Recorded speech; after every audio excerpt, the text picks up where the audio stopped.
오늘 읽은 본문은 참 사사시대의 타락함이 어느 정도인가를 잘 드러내고 있는 그런 참 안타까운 본문입니다. 짧은 13절로 구성되어 있지만 6절의 말씀대로 그렇게 되고 있는 모습이 어떻게 나타나는지가 곳곳에 드러나 있거든요.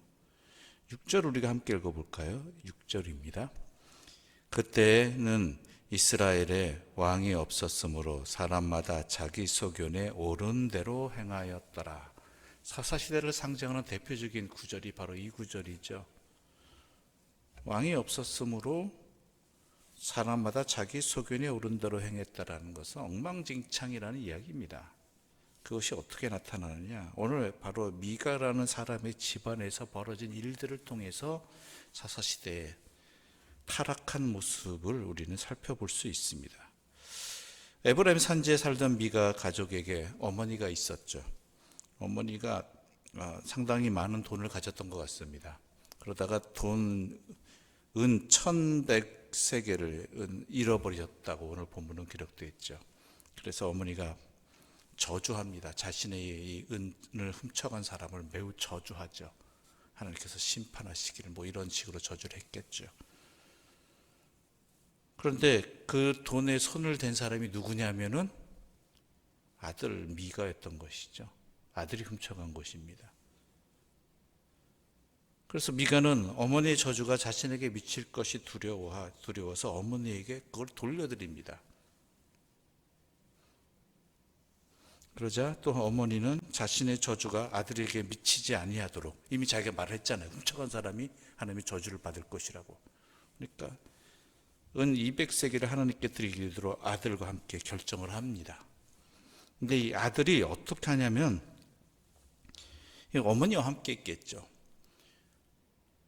그 200세겔로 하나님의 신상을 만들어 버립니다. 우리 4절과 5절의 말씀 함께 읽어볼까요? 4절과 5절입니다. 미가가 그 은을 그의 어머니에게 도로 주었으므로 어머니가 그 은 200을 가져다 은장색에게 주어 한 신상을 새기고 한 신상을 부어 만들었더니 그 신상이 미가의 집에 있더라. 그 사람 미가에게 신당이 있으므로 그가 에봇과 드라빔을 만들고 한 아들을 세워 그의 제사장으로 삼았더라. 네, 이 속에 엄청난 타락한 모습이죠. 하나님의 신상을 어머니가 만듭니다. 하나님께 드린다는 마음으로 한 거예요. 근데 하나님께 드린다는, 그러니까 내가 뱉은 이 저주가 아들에게 가지 않기를 바라는 마음에서 200이나 드려서 만들었는데, 여러분도 잘 아시다시피 하나님께서 자신의 형상을 만들지 말라라고 명하셨잖아요. 그렇죠? 어떤 형상으로든 하나님을 신을 만들지 말라라고 얘기했는데, 이 사람은 하나님 자신의 그 열심을 표현하고자 했는데, 하나님이 원하시는 뜻과는 상관없나 도리어 하나님의 말씀을 거역하는 일들을 통해서 하나님을 섬긴다라고 생각했다라는 것이죠. 그러니까 그때 이스라엘이 얼마나 타락했는지, 하나님에 대해서 얼마나 몰랐는지가 여기서 드러나는 것입니다. 물론 하나님은 그 중심을 보시는 분이지만, 그럼에도 불구하고 하나님께서 절대적으로 금하신 일을 통해서 하나님을 섬기겠다고 하는 것은 하나님을 섬기는 것이 아닙니다. 얼마나 그들이 부패 있었는지를 알 수 있는 것이죠. 게다가 그 어머니는 아들을 위해서 우상을 만들었고, 그 아들은 어때요? 아들 미가는 하나님을 위해서 신당을 만들어 놓았다고 했어요. 신당을 만들고 거기다가 에봇과 드라빔을 또 만들고 한 아들을 세워 그의 제사장으로 삼았다라고 되어 있습니다. 그러니까 자기 마음대로 신당을 만들고 그 안에 또 우상을 만들어 놓고 거기에 또 제사장도 자기 마음대로 세운 거예요. 당시 제사장은 누구만 되는 것이었습니까? 레위 지파 사람만 되는 것이었어요. 그런데 자기를 위해서 신당도 만들고 또한 제사장도 세우고 우상도 만드는 집안이 바로 이스라엘의 현재 영적인 상태였다는 것이죠. 그러니까 자기 소견에 오른 대로 행하였다라는 것은 하나님과 상관없습니다. 하나님을 섬긴다고 해서 자기 마음대로 섬기는 거고 자기 욕망을 위해 섬기는 거고 자기 방식대로 하는 것입니다. 하나님께서 왜 이스라엘 백성에게 광야에서 그들의 삶에 하다못해 하나님을 섬기는 성막을 위해서도 어떻게 만들려고 하나하나 다 알려주신 게 왜 그런데요? 하나님께서 알려주신 대로 하라는 것이거든요. 너희 멋대로 나를 만들고 나를 위한다고 하면서도 실제로 저 너희를 위해서 너희 욕망의 도구로 삼지 말라는 것이거든요. 그뿐만이 아닙니다. 마침 그때 유대 베들레헴에 있던 한 청년 레위인이 그곳에 에브라임 산지에 거주하게 됩니다. 이것도 이스라엘의 참 참혹한 모습이에요.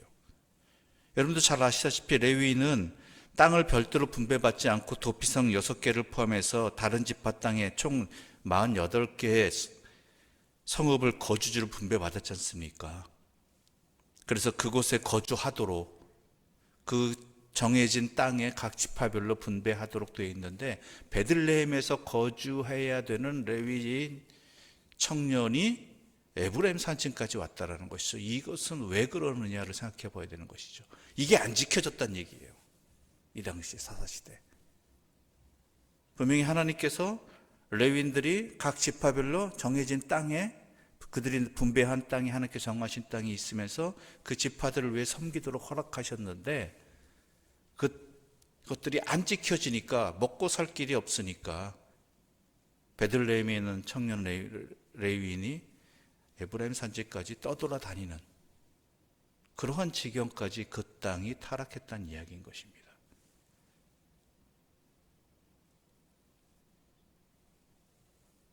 이 성읍에 있어야 될 사람이 다른 성으로 가는 거예요. 다른 지역으로 먹고 살기 위해서. 또 당시 제사장은 30세 이상만 가능했거든요. 제사장의 역할을 감당하기 위해서는. 근데 오늘 본문에 청년에 기록된 것으로 봐서 이 사람은 30세가 안 된 사람이에요. 30세가.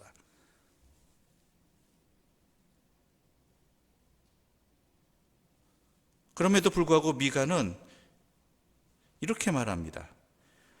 10절의 말씀 함께 읽어보겠습니다. 10절입니다.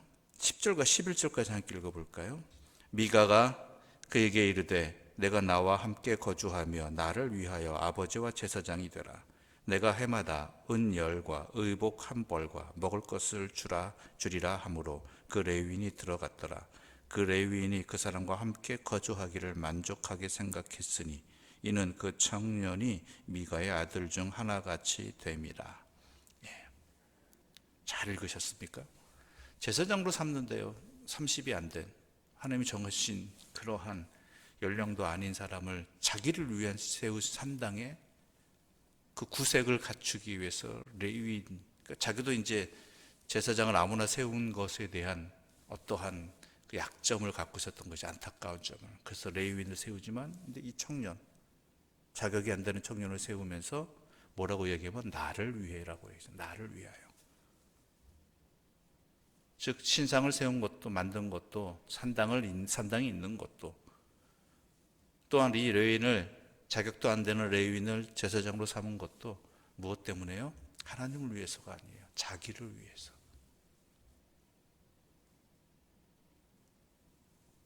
제사장은 하나님의 사람입니다. 하나님을 위해서 있는 사람이죠.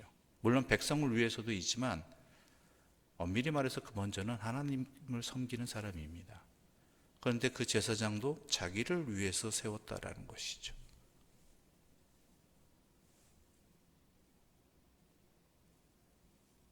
그러면서 내가 너에게 먹을 것을, 입을 것을, 생활할 것을 주겠다 하니까 거기에 또 레위인은 만족해요.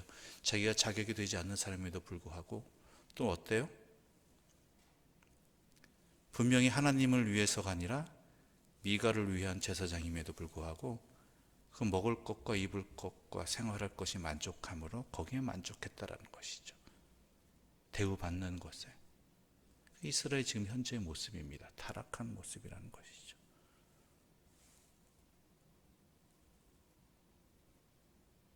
그러면서 이야기합니다. 13절입니다. 함께 읽어볼까요? 이에 미가가 이르되 레위인이 내 제사장이 되었으니 이제 여호와께서 내게 복 주실 줄을 아느랴. 이제 내게 여호와께서 복 주시면 된다라는 거예요. 전혀 하나님의 뜻과는 상관없이 자기 마음대로 자기를 위해서 모든 걸 해놓고 이제 하나님도 어떻게 돼요? 자기를 위해서 복을 줄 것이다라는 것이죠. 이렇게 알고 있는 거예요. 이게 하나님 섬기는 건 줄 알고 있고, 오늘 우리들은 과연 어떠하냐라는 것이죠. 자기 소견에 오른 대로와 나를 위하여 제사장을 세우고 산당을 세우고 하는 그 모습이 우리들 가운데도 있지 않느냐라는 것이죠.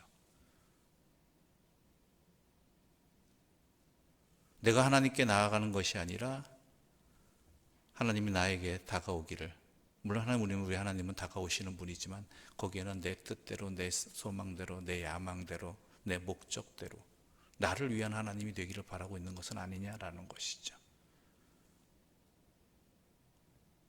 물론 우리 하나님은 우리의 모든 것을 살피시며 우리에게 모든 것을 허락해 주시고 우리를 위해서 모든 것을 주시는 분입니다. 그렇다고 해서 우리가 하나님을 마음대로 나를 위한 하나님으로 삼아서는 안 된다라는 것이죠. 너희는 먼저 그의 나라와 그의 의를 구하라는 이 분명한 진리를 놓쳐서는 안 된다라는 것입니다.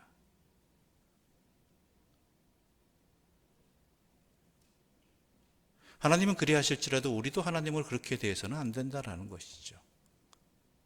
하나님은 하나님이십니다.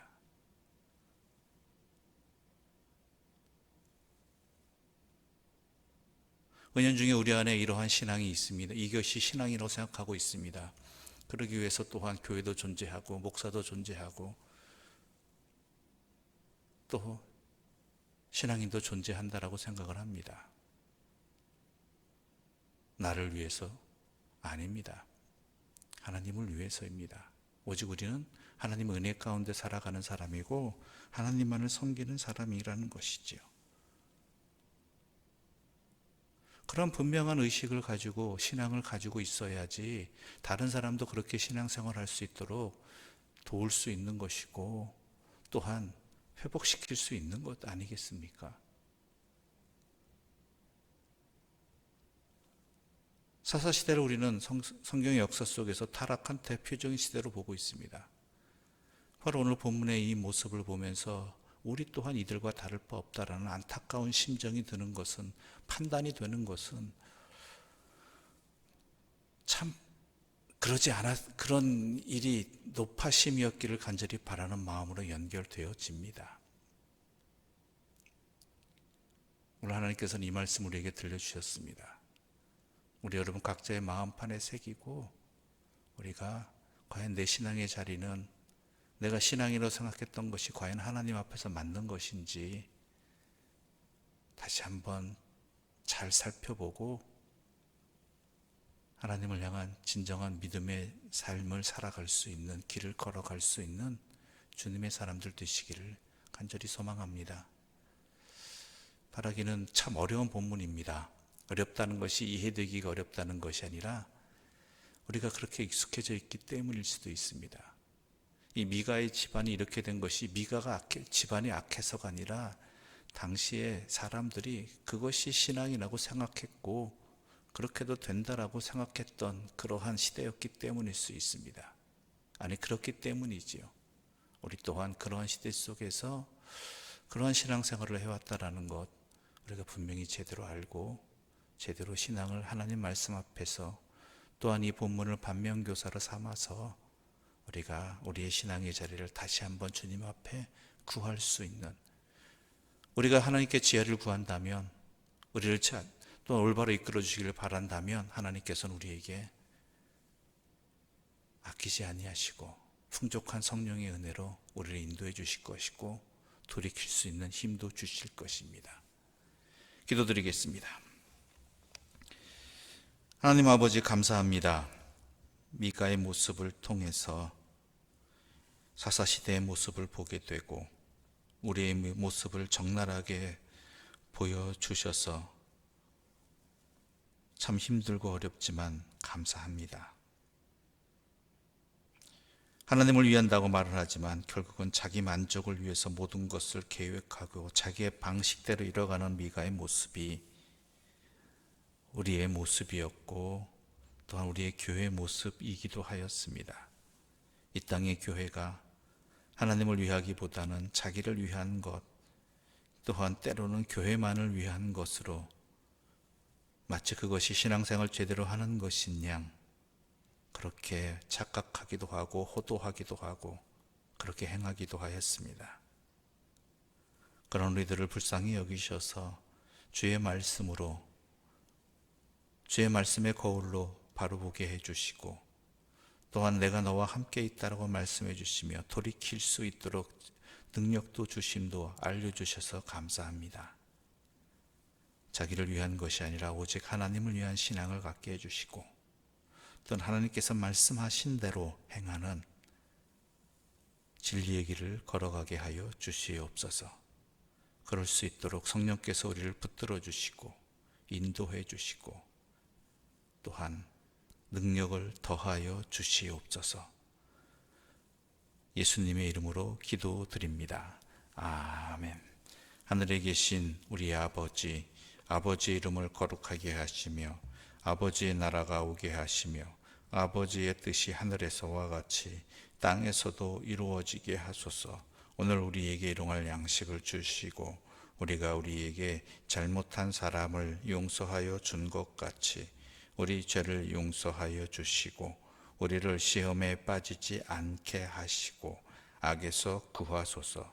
나라와 권능과 영광이 영원히 아버지의 것입니다. 아멘.